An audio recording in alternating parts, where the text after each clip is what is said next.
Hi, Matt. Welcome to WTF Crypto. Thanks for joining us. Yeah, thank you very much for having me. It's a pleasure.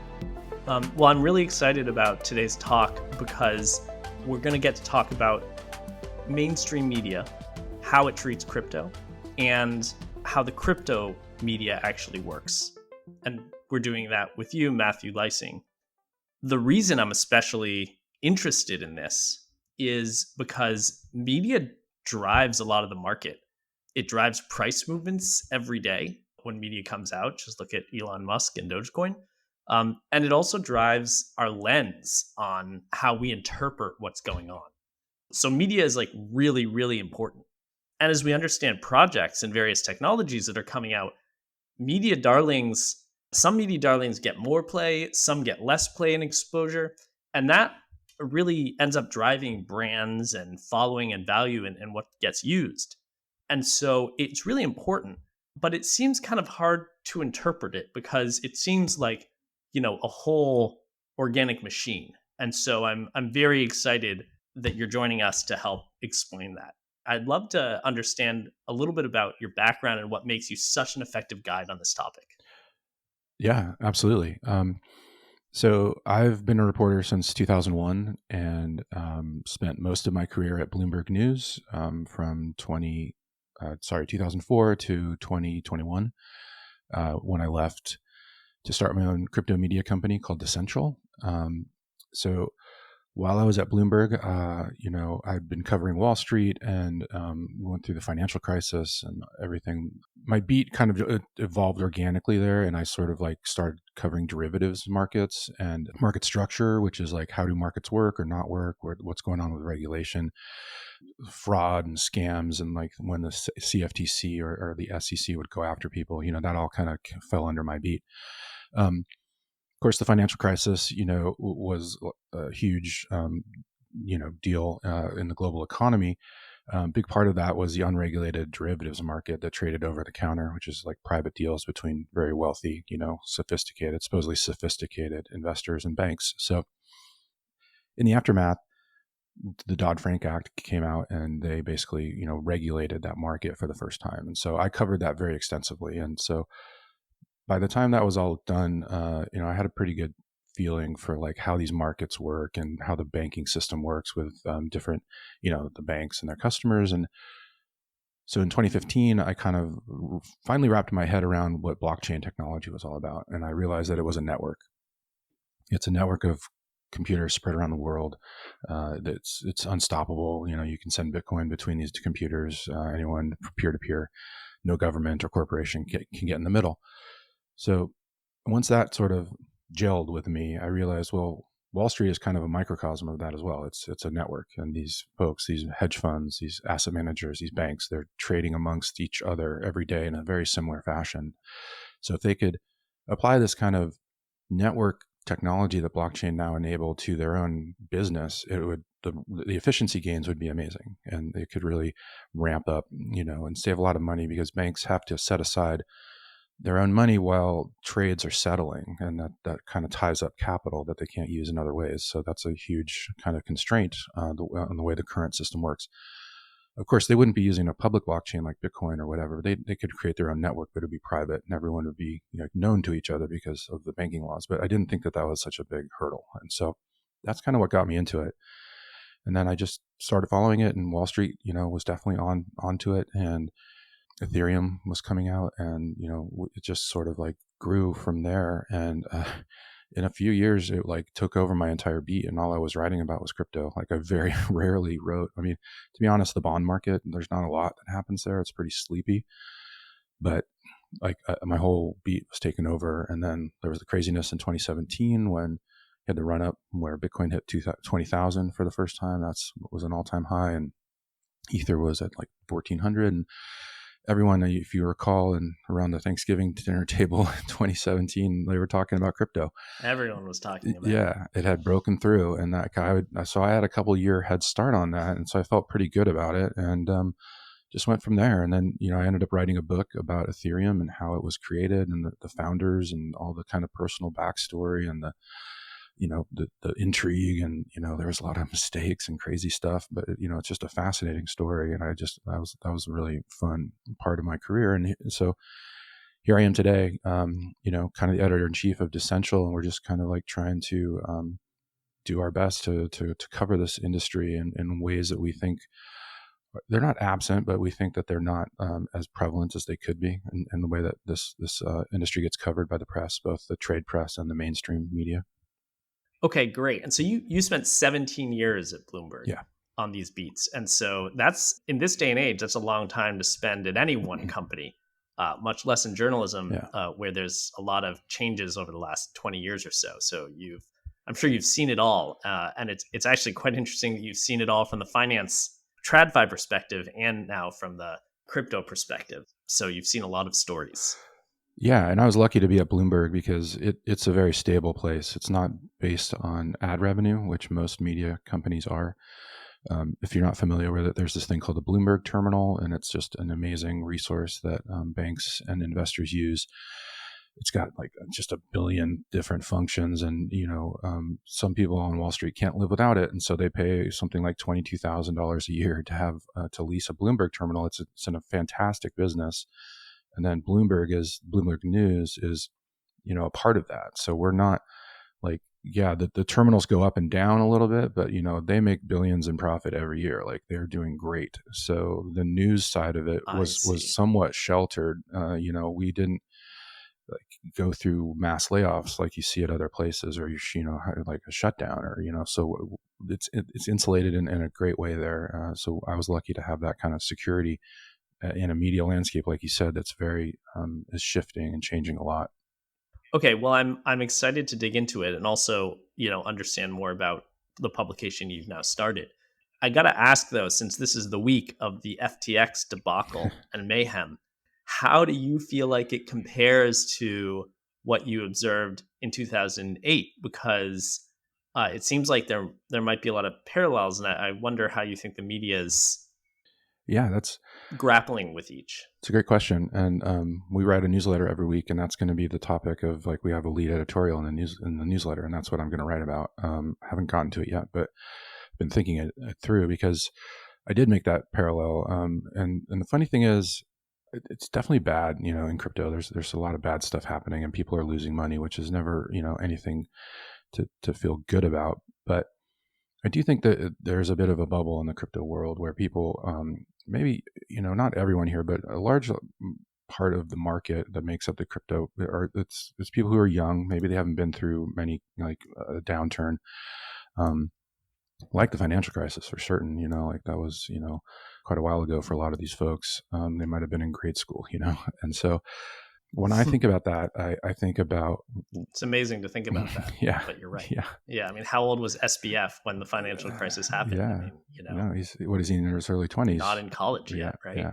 I was thinking about, and I remember being at Bloomberg and watching the markets just absolutely tank, and like major things were happening, and like the global economy was at risk, of a serious depression. Like, there's a thing called the money market fund where, you're supposed to be able to put your dollar, like your money, into this fund, and it's never supposed to go below $1. Well, it broke the buck for the first time during this crisis, and that like freaked everyone out. On the other hand, nobody trusted each other anymore because they didn't know what was on everybody's books. You didn't know where the next Lehman was because, like Bear Stearns had gone down, Lehman had gone down, Goldman was next, like Morgan Stanley was in the crosshairs if the Fed hadn't stepped in. And so this was a major global event that I got to watch like live, and it took years, and it cost thousands of people their homes and millions of people their jobs. And it was, like we had to save the automotive industry, and, it was like really far reaching. So when I have that context in the back of my head, and I've gone through that, and I see like this week in crypto, and FTX kind of suddenly implodes, and Binance is going to buy it, and then they back out, and everyone's wringing their hands, and it looks like this is the end. And then you look at Ether, and it's like down 30% or something, and Bitcoin fell from 20,000 to 16,000, but they're not going to zero, so I come at it with that perspective where it's like, okay, we need to take a step back, I think. And this is a localized bad thing. If you were invested in FTX or you had money there and you might be tied up and you can't get it out, that's not good for anyone. And I would never wish that on anyone. But bigger picture here, the rest of the DeFi world and the Web3 world are going along fine. The main coins that are out there that support all of this fell, yes, like 20, 30%, but they stabilized, and things are going to continue. So it doesn't, to me, have that. Yeah, I mean, it's a great point. Like if this happens and Bitcoin's still worth well over $10,000, that's actually quite impressive. I mean, that means it's kind of and I, over the years, going through these cycles that I've gone through, it's amazing how much punishment crypto can take, and it'll just keep going. We've been through so many. I mean, this year alone, the failure of centralized institutions in this market has really been that's been the theme here. We had Three Arrows Capital, a hedge fund that was totally opaque, go down and take Terra Luna down, and like others down with it. You've got FTX and Binance now. They're kind of dragging down Solana, another big blockchain, with it because Solana has a big exposure to FTX. But what all these have in common is that they're centralized sort of single points of failure in this market. And that's sort of, if you know the backstory here, the people that are really passionate about this are getting into it to get away from single points of failure. That's why a peer-to-peer network is an important and valuable thing, because it is odd that a lot of these are, really TradFi crypto, and that gets conflated. I don't think it's odd. I really don't. I don't think it's a coincidence. I think they're bringing in the worst aspects of Web3 or the traditional financial world and trying to, put it on a blockchain. But if you make the mistakes that people have made in traditional finance over the decades, you're going to have a run on the bank like FTX just did. And if you're opaque and you're completely over levered and can't make, loan payments like Three Arrows Capital, you're going to go down and you're going to take others with you. And that's a lesson that anyone who's followed finance should know from way back. This is nothing new. Well, 100%. But it still strikes me that, like, despite these being the same stories that repeat themselves in different contexts, when it happens, there's such a fog of war. I mean, there's such FUD that it's very hard to figure out what's going on. And could you walk me through like how a media company wades through that and tries to report accurately when it's so hard to figure out what's real, what's fake, what's FUD, and what's legit? I mean, like it seems hard to do, in the last several days with FTX, but also hard to do in the financial crisis. I mean, it's easy to look back in retrospect and say, here's what was happening. But at the time, you got to put out a piece and set the narrative in the market. You have no idea what's actually going on. And I don't even understand how a media company in the abstract grapples with that problem. At a traditional media company like Bloomberg, where I was, we had a great bond team, like the editors and reporters who were covering the bond market. They saw what was happening with the mortgage market and how subprime and no money down, mortgages were being bundled and sold, and the risk that imposed. And so we were kind of on, and I wasn't a part of this team, but my colleagues were really good on it. And so they had seen the writing on the wall and kind of knew what was possibly coming, right? So they weren't blinded by what, when everything started. They were already specialists. In that. I mean, they're on a beat, I guess. Yeah. And so, and they knew, like, they had been warning about it and saying things like, look, this is bad. Look at these indications here and whatever. And then there was a hedge fund that failed in August of 2007. That was really kind of the beginning of the crisis. And then Bear Stearns fell in January, I think, of 2008. And then it just got worse. So if you're good on your beat, and you should know that, you should know that, like, this is kind of a house of cards, or, whatever the case may be. So that's one factor. And then when things go to shit, like it's a mad scramble at first to just like, okay, first of all, did somebody get a scoop? And like, like what happened with FTX was Coindesk had a story, and it was kind of a scoop saying that they look like they're in trouble, that they're really exposed to Alameda and they might be over levered. And so that started the process here. So now if you're at a rival news organization, you want to try to match that story and figure out, okay, is it real? Is it true? And then so when FTX comes out and says, okay, whoops, we're going to sell ourselves to Binance, and they do that publicly on Twitter, then you're really just scrambling and trying to make sure, at least here you have public statements that you can use to back up a story. What you're trying to do is like, okay, calling all my sources, who can talk to me about this, who wants to talk on the record, who's maybe got a business relationship with these parties involved, and what are you seeing on the on the backside? Like, are you able to withdraw your money? What are they telling you about over email? Or you just ask these questions and try to get a sense of like what's actually going on, and you're basically doing that in real time. And then on the other hand, then you're going to want to have somebody who kind of like looks bigger picture and says, okay, well, what's the analysis here? Like, what does this mean, and what's going on? So you'd hopefully have another reporter or an editor who could write something like that to put it all in a bigger context. But in general, yeah, it's just a mad scramble, to try to get things to make sure you're reporting accurately, to be checking on other scoops. And one thing we would do at Bloomberg, if a competitor had a scoop and we did the reporting and realized, well, no, that's not true from what we're being told, we wouldn't go out and write a story saying that the Wall Street Journal got it wrong. We just wouldn't do the story, and we would sort of like point in another direction or try to pick another angle. And so that, I think, maybe a lot of people don't understand, and not all news organizations will do that, but most do, because you don't really want to spend time just sort of like swatting down something that's not true. You just want to find out what is true. And so there's a lot of like kind of complexities that go into it, but honestly, it is just a mad dash to try to get the best story you can as quickly as you can and as accurately as you can. Well, yeah. So you're balanced. That's super interesting, and it's a tough problem because you're balancing a lot of risks. You're balancing speed. You're balancing, accuracy and relevancy. And I guess my question is like, obviously there's trade-offs there, obviously. Yeah. And so I wonder what you think the acceptable confidence level is. Like, where's the threshold for being accurate, and how often in retrospect do you think, like, what do you think the accuracy level is in retrospect after a lot of these big events go down with respect to the reporting? Oh, God. I don't know that. I mean, do you think it's like 95% or like 50-50?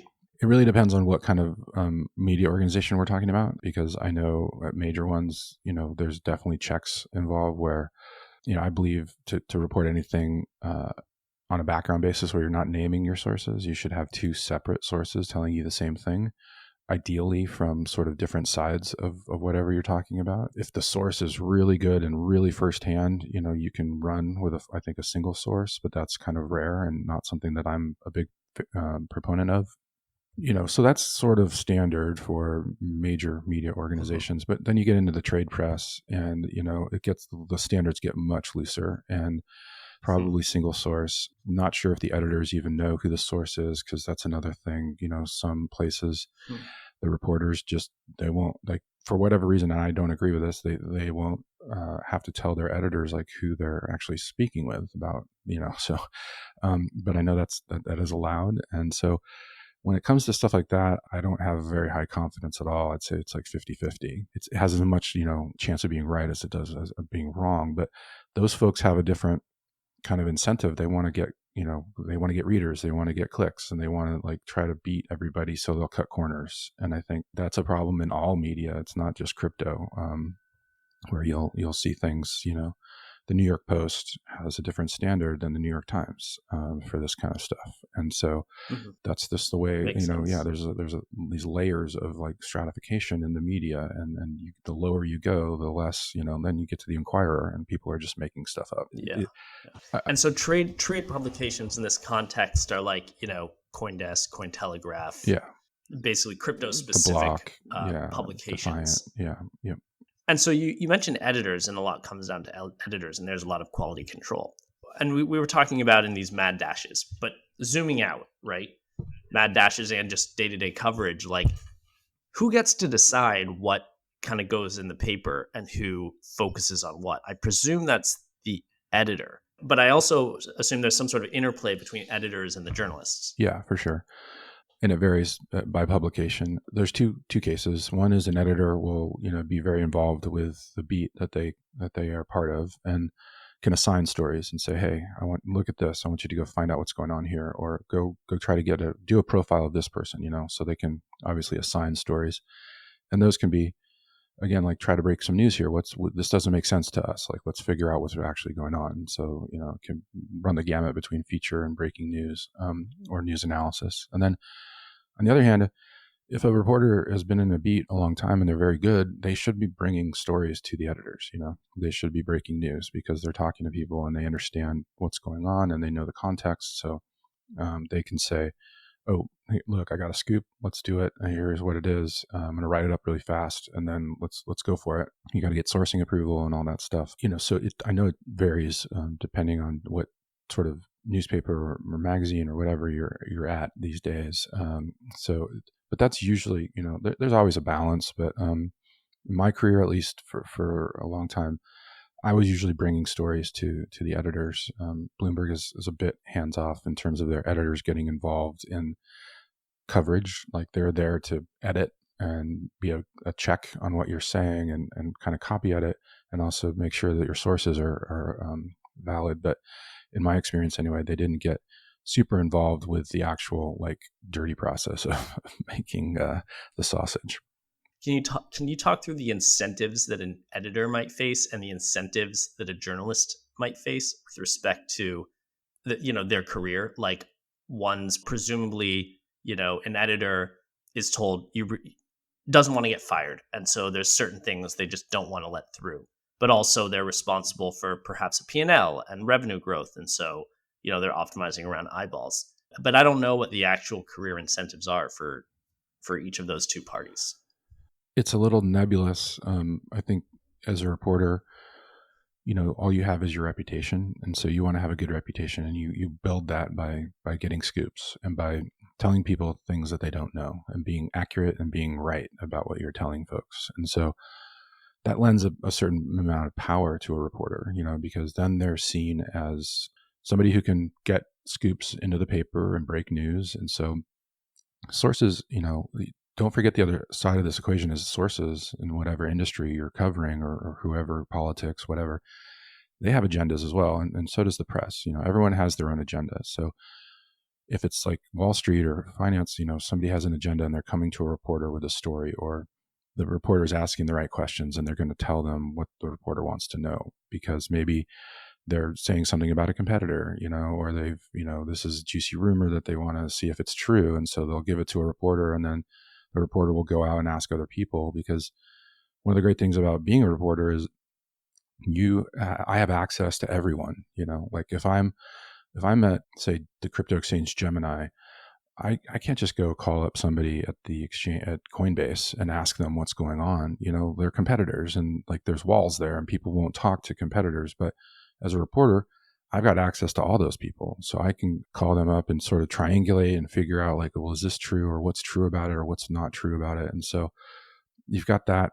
That's one of the great things about being a reporter is that access to everyone. So, but the incentives are, so that as an editor, then you like to be the editor of a star reporter, or a group of star reporters, and you want to be seen as helping drive that coverage and making it good and getting it out and not having corrections, and, like, making sure that everything is really flowing, and that if you get a scoop, the editor's there, like, okay, what's the second day story? Okay, let's follow this and keep it. And, like, they say in the business, we want to own this story, right? You want, if it's a big story, you want all the readers out there to know that they have to come to the New York Times, or they have to come to Bloomberg to get what is actually happening here. And I've seen that over my career. There are certain stories where people, they just own it. They do. They have the sources, and the source just keeps going back to them and telling them, what's the next thing. And so you could think about a big example was the Washington Post with Watergate, right? They just worked their asses off and got the right sources and were able to drive that whole story. Like, there were other people, of course, on that story, but the Post really drove that. And so that's sort of the incentive from a reporter and an editor's standpoint, because at the end of the year, every media organization will do, they'll look back and say, okay, what are our biggest stories? What was the biggest impact we had? And if you're in the middle of those stories, either as a reporter or an editor on that team, then, that's good for your career, and that's good for you, for your salary and all that other stuff, bonus, whatever it might be. And so it sort of starts nebulously, but then it does have a concrete kind of final point at the end there. It kind of sounds from what you've just described that what makes a reporter great has a lot to do with their sources. Yeah, absolutely. It's almost everything. Yeah, because editors are there also to clean up bad writing. Like I've known a lot of really good reporters who are terrible writers. When it comes to putting words on the page, they are not good. It's not easy to write, and not easy to write quickly either when you've got you're under pressure in a deadline situation. So that's actually one reason I never wanted to be an editor at Bloomberg, because I knew there was so many crap writers out there and I didn't want to be just cleaning up. What you have to do, the number one thing you need to do as a reporter is get people to trust you, because they're telling you information that they probably shouldn't be telling you in the first place, and if they don't trust you with it, they're not going to tell it to you in the first place. But then if they do, then you can build up a relationship with them, and you'll have okay, well, he got it right on this last story. I'm going to, let's see if he, so, and then you build that up over years, and then it just sort of then there's a good working relationship you have with someone, and they know that. I think the worst thing for people is when they tell something to a reporter and then the reporter goes away and sort of gets the context wrong, or doesn't understand the big picture enough to sort of put it in the right frame. And then it's kind of like they shot themselves in the foot. So you want somebody who is also good at their job, but understands the big picture, understands the technology, if you're talking about technology, or the political landscape, if it's politics you're covering or whatever. So, there's a lot of different aspects to it, but really it all comes down to trust. And that's something that you can lose really quickly. And that's kind of what I was getting back to with your reputation is really all you have, and you can lose that really quickly. But that term trust is an interesting one, because they're talking to a reporter. So when you say trust, do you mean getting the context right? Do you mean not painting them in a negative light? The source? Do you mean not disclosing their name? Do you mean, not reporting on what they've said, but using it as kind of an off the record hint? What is the trust they're actually giving you? Yeah. So first of all, trust is, protecting their identity if it's off the record or on background, definitely, because that is number one. You're allowing them to tell you something in confidence, right? So you have to protect that confidence, but you also have to do your job. So you don't stupidly go around and say, "Whoa, Joe Blow told me this." When you're trying to get a second source, you have to be discreet about okay, this is what I heard. So you can blow that trust by outing them to their competitors or to someone else, and then that's a bad mistake for a reporter to make. So there's that. And then, it's getting the context right. It's making sure that you chase it down and don't just take what the person said as gospel. You got to go get other sources, because maybe they have half of it right, but they've got half of it wrong. You got to figure that out. Or maybe they have an agenda. Yeah, of course they have an agenda. Like I said, everyone has an agenda. You need to have that in the back of your mind, and maybe in the front of your mind, to make sure that you're not getting led. And so that's why one source stories are so problematic, because you can really just get screwed over and miss the bigger picture. So it's all that, and it's just if you do a good job at that, then people, they recognize it, and they will trust you, and they will take your calls, and they will help you, and maybe they'll give you a tip. Maybe before you had a tip and you were coming to them trying to get it confirmed, and they helped you, but maybe the next time they're like, "Oh, this is a good story. I should call Matt and tell him about it, and I know he'll do a good job." So that's sort of just how it works in the background there with sources and reporters. And so that brings us to crypto, where it seems like everything happens on Twitter. Almost seems like sources are relatively less important than the mainstream media, just because everything happens on Twitter. And it also seems like it's a much harder context, because so many people are anonymous, and it's just hard to verify things when you're dealing with someone who's anon. So How do you think this changes when you're zooming in from mainstream media to the crypto world in particular and reporting on it? Does it change the structure of what makes a journalist good and what gets published? Yeah, I think it do. I think it does, and it was something that struck me quite profoundly because I was coming from Wall Street, covering Wall Street, and you've got a ton of sources that know what's going on. They might be in a regulatory body like the CFTC. It's going to be at a bank. It's going to be somebody at a hedge fund. Lawyers will talk to you. There's all sorts of different ways you can kind of try to get into a story. And, again, you have to have that trust and you have to protect people's identities. But, I had a great expense account at Bloomberg and I would take people out on my Amex all the time to try to get this stuff, like tips and just like gossip and what's going on and what's the next, what should I be doing?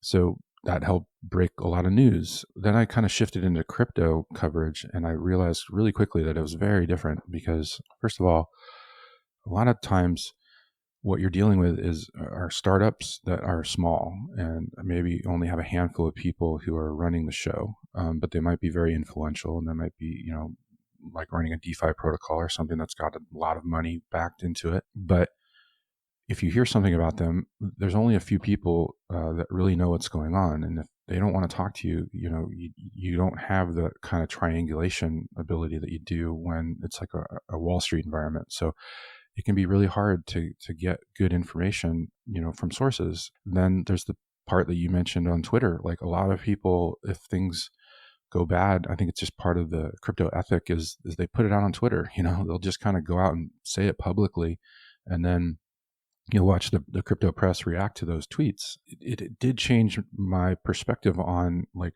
okay, what's valuable here? It's not so much scoops anymore, but it's like what's valuable, I think, is really understanding the technology, understanding what it, can and can't do, so that when you have somebody coming to you and like they want to pitch a story, you need to know what's, when somebody's trying to pull the wool over your eyes, and so you need to know the tech well, and you need to know how the systems work and stuff. So you can kind of try to be a bit of a curator on those stories. But again, like you said, the great example of this was the FTX thing this week. So CoinDesk did a good story on, they questioned whether, like FTX was sort of wobbling and Alameda, the company that was closely tied to them, was like over levered or, like having issues with liquidity. And so that was a scoop. And then a few days later, you've got Sam Bankman-Fried. It's like, okay, here's what's starting it. Like it's a scoop for sure. But a few days later, on Sunday or something this past week, Sam Bankman-Fried is coming out on Twitter and publicly saying that he's going to sell to Binance, and then CZ at Binance is saying, yeah, we're in discussions, and it all now shifts to the public sphere where this is all being kind of confirmed and sort of the story is being progressed on Twitter, which is weird, and like it's not something that I was used to for a lot of my career, and I don't think it's. I'm in a bubble myself a bit here. I don't follow a lot of other like industries on Twitter, so I don't. But I have a feeling that it just doesn't happen as much in other industries as it is in crypto. And Yeah, I agree. And when it does, it's like Elon Musk, and everyone yeah, thinks it's very strange, right? But right. like Elon Musk behavior within the crypto sphere is is kind of almost the norm, Yeah, yeah, and nobody So tells Elon what to do, right? Because he's in charge. So yeah, there's nobody like whapping him on the knuckles for a bad tweet. Like he just does what he wants to do. And so when you get to the level of like Sam Bankman-Fried or CZ or Vitalik Buterin for that matter, these guys can put out whatever they want. And if a public company CEO tried to do that, I mean, I know Musk is that, so it's kind of weird. That's why it's weird, right? You're like, okay, what are your shareholders going to think? Are you like breaking any laws? Are you like, there's like things that you have to really take into consideration here about what you're going to say publicly, kind of off the cuff. So, but in crypto Twitter, that happens like constantly. yeah. I mean, it's interesting because then what's really the role of journalism? I guess to your point, it's curatorial, and at the end of the day, the whole thing was started by a scoop.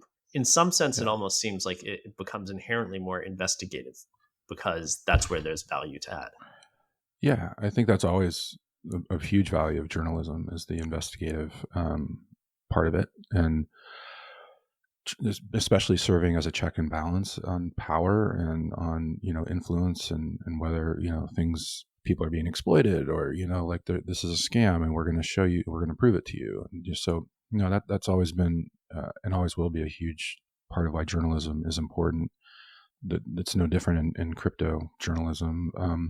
Like I said, it's a little tougher to kind of find the right people, because I'll get tips all the time, and it's like, oh, this company is in trouble, but then, well, I don't know anybody at that company, and that company has like 5 people, in it, and so you have to be discreet. Like, you can't just start going around and saying, hey, I heard this company's about to fail. Can you give me an email address? Like, you don't want to do that. You don't want to spread rumors. So it's tricky. You really have to have a good group of sources. And one last thing I'll add to this is, like, it's also a global industry. These folks are spread all around the world. This is not like New York City, Manhattan, where most of the financial world, at least obviously the U.S. financial world, is there, and it's in this tight little space. This is all over the place, and so that can be a challenge as well. So this process is happening, right? And there's some sort of bias in what comes into you, and what you or an editor, if it's a larger publication, decide to focus on. How does that work, right? Like, SBF is getting, everything he says is getting amplified across the media. There's this potential report on FTX, and that's worth looking into, and that is worth reporting on. Something about a 5-person company that might have an enormous amount in TVL doesn't get reported on, right? And so it seems like there's this bias in what's newsworthy, and I think part of it's just the zeitgeist, right? Part of it's your own sources and the idiosyncrasies of the team that's in a publication.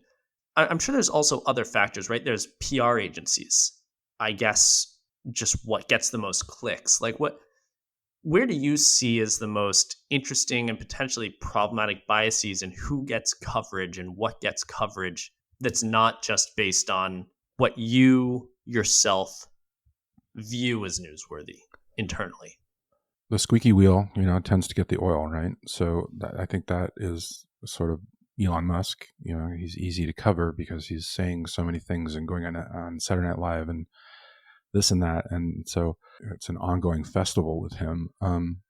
Yeah, but if people are quiet and just doing things in the background and nobody really knows, then it's hard. It's like then you really have to find the right people to talk to and have the right connections to start understanding what's going on, because there's not a lot out there, and you have to create the trail yourself. There is no trail. So I've done that in my career, but it's difficult, because when people don't want to talk, they usually have a reason why they don't want to talk, and a lot of times there's maybe a lot of money involved, and so they have, there's something at risk. But then, your question made me think of, like, the SEC has been coming after folks, recently this year with enforcement actions, and that's how they're kind of regulating the market. And they've come out against some, not really big names, but then on their watch, you've got Three Arrows Capital failing, and you've got Celsius failing, and you've got Terra Luna kind of failing, and they're going after these other smaller fish, when these big fish are dying. And so, okay, well, that's a part of it. It's like, where is the attention being focused? And Yeah. it's hard, because we're only as good as our sources, to be honest. We are not in the industry. I'm not a coder. I'm not trading crypto. I'm not I don't have relationships with these people on a business or technology side. I want to report the news and tell stories. And but you still have a job to do. You still need to be going out and asking people what's going on, and tell me something that I don't know. And, you do that as part of your job. But at the end of the day, we're only as good as the people who we rely on for that actual firsthand information. Yeah, it's interesting. I mean, people doing their best, right? And so they're taking what comes in and trying their best to filter it. It struck me as interesting because I run Shipyard, right? And we have a decentralized exchange Clipper, and obviously we're trying to promote Shipyard, right? Mm-hmm. And so I write a bunch of op-eds, and we have a PR firm. We pay the PR firm quite a bit amount of money, and they deliver a good amount of value. And one way they deliver a good amount of value is that they get inquiries from they have relationships with a bunch of journalists, right? This is how PR firms work, Yep. and when journalists say, "Hey, here's some articles I'm writing. I'm looking for some quotes, some interesting commentary," and the PR firms say, "Oh, well, here are 5 people who are clients of ours, and we can get them to generate a quote." And that's like an easy way to get access, and it's also, the PR firm does a bit of the journalist's work for them. And so it strikes me that there's a lot of these like pay to play examples, and at the end of the day, there's just not a total way around that, because at the center is people making decisions around what to publish, and what And they find and what comes to them is what gets filtered down. right. And there's a term for that in the reporting side. It's called beat maintenance. It's just like, this isn't the greatest story in the world, but I'm doing it to keep people, it's a story, first of all, it has to be a story. But maybe it's not like shocking or anything, but I'm doing this to like maintain my beat and maintain relationships with the people that I talk to on a daily basis, so that when something big does happen, I'll be there and they'll think of me. And so, there always is a give and take. And, I don't think any reporter is unwilling to just sort of do a profile on someone, or to like do something that's not like super hard hitting to get to know someone. And then that, you have to start a relationship with them. But then, hopefully that relationship will turn into something that's more, important or impactful. And so that is definitely, I think, where the PR firm kind of enters the equation, is making those introductions to people. But then a good reporter will kind of take that introduction and hopefully turn that relationship into something more meaningful, that down the line can lead to news, or can help them make sure that they're getting stuff right. Okay, this has been super interesting. I'd love to understand your take on it now, because you have your own publication. Mm-hmm. You've also, written a book that's gone really deep here. So can you tell us about how you plan to take on the crypto journalism role now that you're calling the shots for your own business? I mean, it's been a journey for sure. We just hit our 1-year birthday at Essential. Congratulations. Thank you. It feels like 10 years. I don't think we're like taking on anybody, but I think my partner and my partner Neil Berkeley is a filmmaker, and he's on like the film side of Essential, and I'm on the editorial side with the written content and podcasting. We just realized that we both tell stories in a very similar way. We like to tell stories through characters and through the people. And we didn't think that was being done enough in the crypto space. Like, there's a lot of, I think, emphasis on the technology, who's raising money. Obviously, you have to report on the scams and the frauds and stuff like that. But we wanted to kind of dive in and really tell these stories through the people who are building this Web3 world, and decentralized finance and whatnot, NFTs and all that. And we thought that by kind of putting the person forward and making them a 3D human being, that would be a good way to bring people along into this world. Because if you tell somebody a good story about a person and a character that they can relate to, then it's easier to sort of get them to understand, like, and this is an NFT, and this is what we mean by a peer-to-peer network, or whatever it might be. You tell me a good story, then I got you, and I can bring you along and teach you about this stuff as well, and hopefully tell you something you didn't know. So that was our approach, and it's I like it a lot, and because I feel like really through writing my book and getting to know the people who created Ethereum like quite deeply. Like, I interviewed Vitalik Buterin for about 12 hours or so, over many, usually 1 hour time slots, about 10 or 12 times.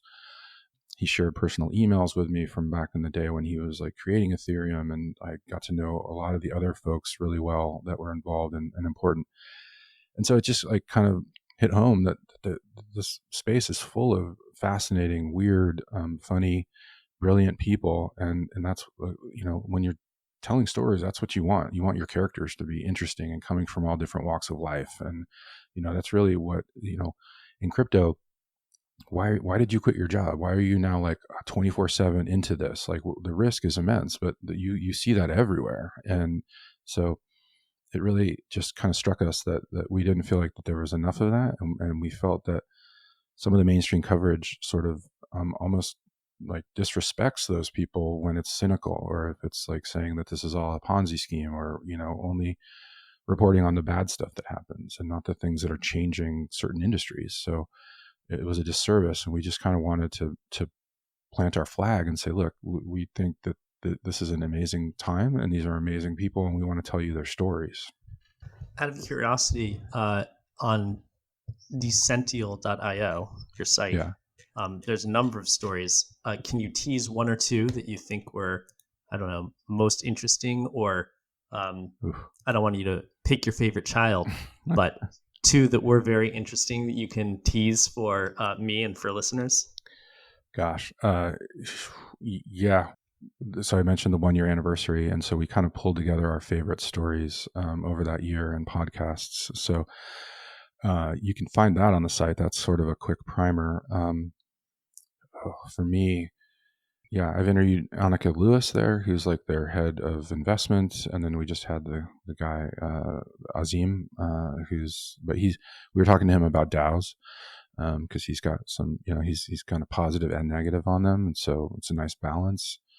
We've had great interviews with Griff Green over the years, who was a huge guy in the early Ethereum and went on to found Giveth, which is trying to bring crypto into charitable giving and nonprofit funding. He's just a really, really interesting, funny guy. We've had Vitalik on a few times in different stories. There was we had a podcast with Ryan Breslow recently. He founded Love DAO, but before that, he founded the payment network that I'm spacing on right now. But he's like a billionaire and he's like 24, but he wants to use a DAO to incentivize and accelerate alternative therapies for like diseases, and, or looking into what does turmeric really do, so that one, I was just drinking my spicy turmeric tea. Yeah, there you go. So let me know when you find out. Yeah. Super interesting.